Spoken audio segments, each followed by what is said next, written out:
കല്ലിത്തുള്ളി പെയ്തിറങ്ങി കർക്കിടക മഴ. കർക്കിടകം വന്നാൽ തോരാ മഴയും മലയാളികൾക്ക് പഞ്ഞ കർക്കിടവും ഒക്കെയാണ് എന്നാണ് പറയാറ്. ഇന്ന് കർക്കിടകം 1-ാം തീയതിയാണ്. രാവിലെ മുതൽ കേരളത്തിലെ കാലാവസ്ഥയിലും അതുകൊണ്ട് തന്നെ വലിയ മാറ്റങ്ങൾ തന്നെയാണ് കാണുന്നത്. വിവിധ ജില്ലകളിൽ ഇപ്പോൾ ശക്തമായ മഴയാണ് പെയ്തിറങ്ങുന്നതും. കഴിഞ്ഞ ദിവസങ്ങളിൽ നിന്നും വ്യത്യസ്തമായി തന്നെ ഇന്ന് വിവിധ ജില്ലകളിൽ റെഡ് അലേർട്ടാണ് പ്രഖ്യാപിച്ചിരിക്കുന്നത്. മാത്രമല്ല മിന്നൽ പ്രളയ സാധ്യതയും ഉണ്ടാകാനുള്ള സാധ്യതയും തള്ളിക്കളയാൻ പറ്റത്തില്ല എന്നും കേന്ദ്ര കാലാവസ്ഥാ വകുപ്പ് മുന്നറിയിപ്പ് നൽകിയിട്ടുണ്ട്. 4 ജില്ലകളിൽ റെഡ് അലേർട്ട് പ്രഖ്യാപിച്ചു. പ്രത്യേകിച്ച് കോഴിക്കോട്, വയനാട്, കണ്ണൂർ, കാസർഗോഡ് ജില്ലകൾക്കാണ് ഇപ്പോൾ റെഡ് അലേർട്ട് പ്രഖ്യാപിച്ചിരിക്കുന്നത്. ഇടുക്കി, എറണാകുളം, തൃശൂർ, പാലക്കാട്, മലപ്പുറം ഈ ജില്ലകളിലെല്ലാം തന്നെ ഇപ്പോൾ ഓറഞ്ച് അലേർട്ടും പ്രഖ്യാപിച്ചു. മാത്രമല്ല വ്യാഴാഴ്ച നിലവിൽ ഒരു ജില്ലയിലും റെഡ് അലേർട്ട് പ്രഖ്യാപിച്ചിട്ടില്ല എങ്കിൽ പോലും അതിതീവ്രമായ മഴ തന്നെയാണ് വിവിധ ജില്ലകളിൽ എന്ന സൂചനകളും കാലാവസ്ഥാ വകുപ്പ് നൽകുന്നുണ്ട്. പ്രത്യേകിച്ച് കോഴിക്കോട്, വയനാട്, കണ്ണൂർ, കാസർഗോഡ് ജില്ലകളിൽ അതുപോലെ തന്നെ ഈ ജില്ലകളിൽ വ്യാഴാഴ്ചത്തേക്ക് ഓറഞ്ച് അലേർട്ടാണ് പ്രഖ്യാപിച്ചിരിക്കുന്നത്. തിരിമുറിയാതെ പെയ്യുന്ന മഴയിൽ വലിയ രീതിയിലുള്ള കൃഷിനാശവും അതുപോലെ തന്നെ തൊഴിലില്ലായ്മയും ഒക്കെ തന്നെ ഒരു രൂക്ഷമാകുന്ന സാഹചര്യമാണ് പ്രത്യേകിച്ച് ഈ ഒരു കർക്കിടക മാസത്തിൽ ഉണ്ടാകുന്നത്. അതുകൊണ്ട് തന്നെ ഇപ്പോൾ കേരളത്തിൽ ഏറ്റവും കൂടുതൽ നാശനഷ്ടവും മാത്രമല്ല ജീവഹാനിയും ഉണ്ടാകുന്ന ഒരു സംസ്ഥാന സവിശേഷ ദുരന്തമായി തന്നെ ഇപ്പോൾ നമുക്ക് മഴയെയും അതേപോലെ തന്നെ ശക്തമായ കാറ്റിനെയും ഒക്കെ തന്നെ സൂചിപ്പിക്കാം. ശക്തമായ കാറ്റിൽ മരങ്ങൾ കടപുഴകുകയും ചില്ലകൾ ഒടിഞ്ഞു വീഴാനും അതുപോലെ തന്നെ അപകടങ്ങൾ ഉണ്ടാകാനുള്ള സാധ്യതയൊന്നും നമുക്ക് തള്ളിക്കളയാൻ കഴിയത്തില്ല.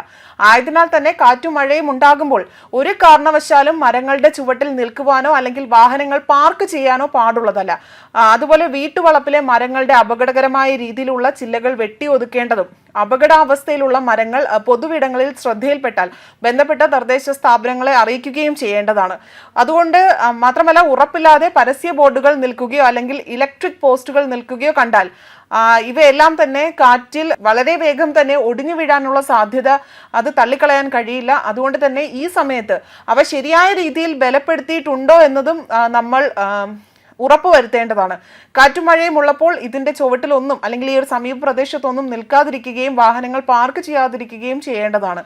മാത്രമല്ല ചുമരിലോ മറ്റോ ചാരി വെച്ചിട്ടുള്ള കോണി പോലുള്ള വസ്തുക്കൾ, കാറ്റിൽ വീണു പോകാൻ സാധ്യതയുള്ള ഉപകരണങ്ങൾ, മറ്റു വസ്തുക്കൾ ഇവയെല്ലാം തന്നെ കയർ ഉപയോഗിച്ചുകൊണ്ട് തന്നെ വളരെ ടൈറ്റായി തന്നെ കെട്ടിവെക്കേണ്ടതാണ്.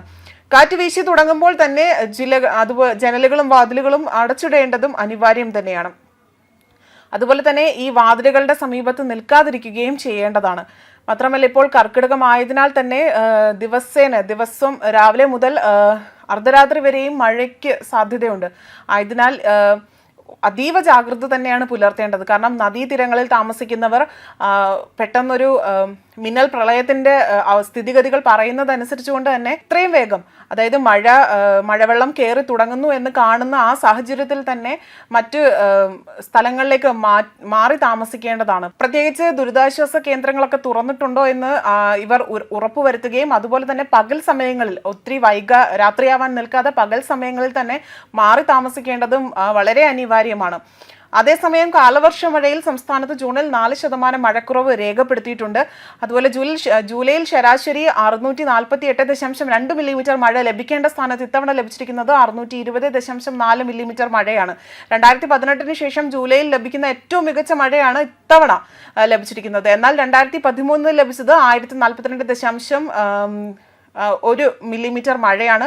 അതിന് മുൻപ് കൂടുതൽ ലഭിച്ചിരിക്കുന്നത് 1991 1061 മില്ലിമീറ്റർ മഴയാണ് അന്ന് ലഭിച്ചത്. സാധാരണ ജൂണിൽ ലഭിക്കേണ്ട മഴയെ ഏകദേശം 648 മില്ലിമീറ്ററും ജൂലൈയിൽ 652 മില്ലിമീറ്റർ മഴയുമാണ്. മാത്രമല്ല കാലവർഷം ആരംഭിച്ച് മെയ് 24 മുതൽ ഇതുവരെയുള്ള കണക്ക് പ്രകാരം 70% അധിക മഴ ലഭിക്കുകയും അതായത് ജലസേചന വകുപ്പിന്റെ കണക്കിൽ ഇതിലും കൂടുതൽ യാഥാർത്ഥ്യവുമായി അടുത്തു നിൽക്കുന്നു എന്നതാണ് ഡാറ്റകൾ സൂചിപ്പിക്കുന്നത്. എല്ലാ ജില്ലയിലും ഇത്തവണയും സാധാരണയേക്കാൾ കുറവ് മഴയാണ് ലഭിക്കുന്നതും. അതുപോലെ 2024 25%, 2023 60% മഴക്കുറവാണ് ലഭിച്ചത്.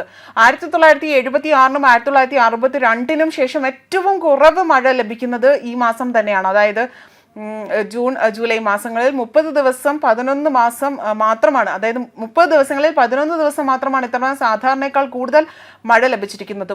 ന്യൂസ് ഡെസ്ക് കർമ്മ ന്യൂസ്.